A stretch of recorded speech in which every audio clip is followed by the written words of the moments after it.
Cerita Rakyat Jawa Barat. Kisah Kirangga Gading dari Karangnunggal.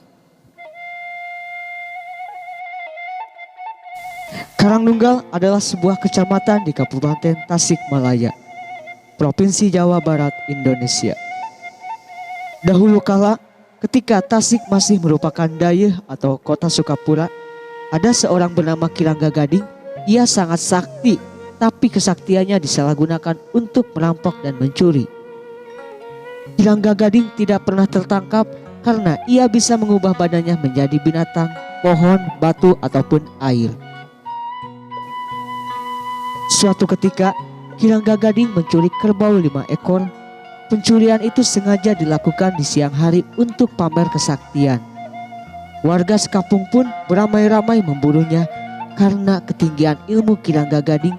Ia mengubah kaki-kaki kerbau menjadi terbalik sehingga jejak telapak kaki kerbau berlawanan arah. Warga yang mengikuti jejak itu pun tertipu. Mereka semakin menjauh dari kerbau-kerbau itu. Warga memutuskan untuk mengejarnya ke pasar, sebab Kirangga Gading pasti akan menjual kerbau itu ke pasar. Tetapi dasar Kirangga Gading, ia mengubah tanduk kerbau yang tadinya melengkung ke atas menjadi ke bawah. Kulit kerbaunya yang tadinya hitam diubah menjadi putih.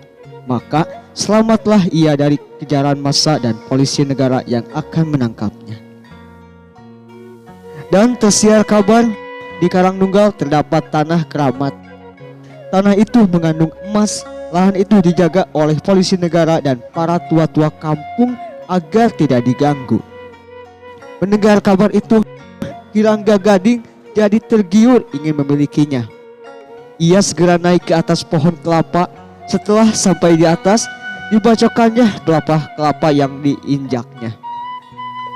Dengan ilmunya, pelepah itu terbang melayang menuju ke Karangnunggal. Sampai di Karangnunggal, Kirangga Gading mengubah dirinya menjadi seekor kucing agar tidak diketahui oleh polisi negara dan tua-tua kampung. Tentu saja para penjaga tertipu. Kucing jelmaan Kirangga Gading itu tenang-tenang saja menggaruki tanah yang mengandung emas itu. Kemudian dimasukkan ke dalam karung yang dibawanya. Setelah karungnya terisi penuh, Kirangga Gading segera terbang menggunakan pelepah yang tadi ditungganginya menuju ke kampung tempat persembunyiannya. Sebelum tiba di kampungnya, ia turun ingin berjalan kaki. Di tempat yang sepi, ia istirahat sambil membuka hasil curiannya. Lalu ia pun mengambil segenggam tanah dan ditaburkan supaya tempat itu menjadi keramat. Sampai saat ini, tempat yang dikenal dengan nama Salawu berasal dari kata sarawu ataupun segenggam. Kemudian Kirangga Gading melanjutkan perjalanannya. Saat merasa lelah, ia beristirahat. Karung yang berisi tanah emas digantungkan pada dahan pohon. Sampai sekarang, tempat itu dikenal dengan nama Kampung Karanggantung yang terletak di Kecamatan Salawu. Namun, itu berasal dari kata tanah Karangnunggal yang digantungkannya. Kirangga Gading melanjutkan perjalanannya lagi. Setelah lama berjalan, ia mulai banyak berkeringat. Ia berhenti untuk mandi dulu di suatu mata air. Sementara karung yang dibawanya kembali digantungkannya lagi oleh Kirangga Gading.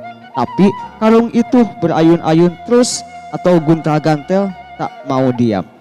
Sampai sekarang kampung itu dikenal dengan nama Kampung Guntal-Gantel. Ketika Kirangga Gading sedang asik mandi, tiba-tiba di hadapannya telah berdiri seorang tua. Wajahnya bercahaya dan menggunakan sorban serta jubah putih. Ia seorang ulama yang tinggi ilmunya. Sambil tersenyum, orang tua itu berkata, "Hai, sedang apa kau Rangga Gading? Tiduran di atas tanah sambil telanjang seperti anak kecil saja." Kirangga Gading terkejut. Ia sangat malu dan mendadak badannya merasa lemas tak berdaya. Ia pun memelas sambil berkata, "Duh Eyang, tolong saya Eyang, Saya lemas, tidak tahan Eyang. Saya tobat, saya ingin jadi murid Eyang. Tolonglah Eyang. Ampuni Eyang, saya lemas. Sejak saat itu Kiraga Gading menjadi santri di pesantren Guntal Gantel. Pada suatu ketika, pesantren Guntal Gantel tertimbun tanah longsor akibat gempa bumi. Waktu itu, ulama dan santri-santrinya sedang tilem atau tidur. Konon katanya mereka menjadi kodok, sebab itu tempat disebut sangat angker dan dinamakan Bangkong Rangrang. Berasal dari kata tanah yang dibawa dari karang dan loba bangkong ataupun banyak katak. Sampai saat ini Bangkong Rangrang dan Guntal Gantel masih ada, tetapi hanya berupa tumpukan pasir di tengah sawah yang luas. Barang siapa berani masuk dan menginjak lahan itu akan merasakan akibatnya. Bila ada burung terbang melintasi lahan itu, ia akan terjatuh dan mati seketika. Bila bulan puasa tiba, di tengah malam saatnya sahur, sering terdengar sayup-sayup dari tempat itu seperti bunyi beduk.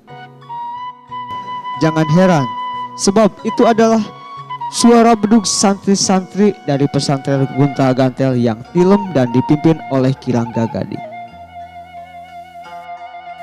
Oke sahabat, itu dia sekilas cerita dari Kirangga Gading, cerita rakyat Jawa Barat Karangnunggal. Mohon maaf bila penyampaiannya tidak tepat, berhubung cerita ini kita ambil dari pencarian Google ya. Oke, cukup sekian dulu di video cerita kita kali ini. Semoga dengan adanya video ini bisa menjadikan sebuah hiburan